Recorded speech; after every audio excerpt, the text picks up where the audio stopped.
నమస్తే ఫ్రెండ్స్, తెలుగు న్యూస్కు స్వాగతం. రైల్వే స్టేషన్లో ప్రయాణికులు పడే కష్టాలు ఎలా ఉంటాయనేది ప్రత్యక్షంగా సికింద్రాబాద్ రైల్వే స్టేషన్లో చూడండి. ఇది ఉదయం 4:26 వీళ్ళంతా కూడా ప్రయాణికులే.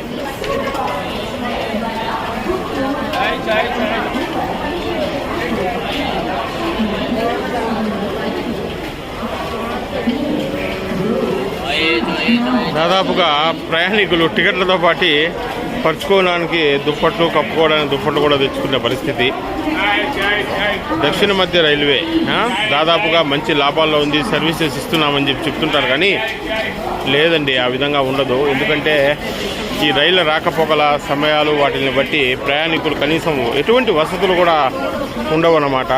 పసిపిల్లలు, ఆడవాళ్ళు, వృద్ధులు, వికలాంగులు ఇటువంటి వ్యక్తులందరూ కూడా రైళ్ల కోసం కనీసం కూర్చోవడానికి కూడా, ఒక చోట కూర్చోవడానికి కూడా సరైనటువంటి వసతి లేదు.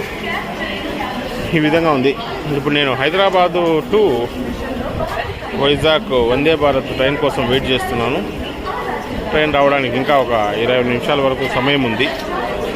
ప్రయాణికులు ఈ కష్టాలను గమనించి రైల్వే శాఖ వారు రైల్వే స్టేషన్లలో ఏదైనా వసతికి సంబంధించినటువంటి ఏర్పాట్లు చేస్తే చాలా బాగుండు. దాదాపుగా వందల్లో వేలల్లో ప్రయాణికులు పడుతున్నటువంటి సమస్యలను గమనించగలరు.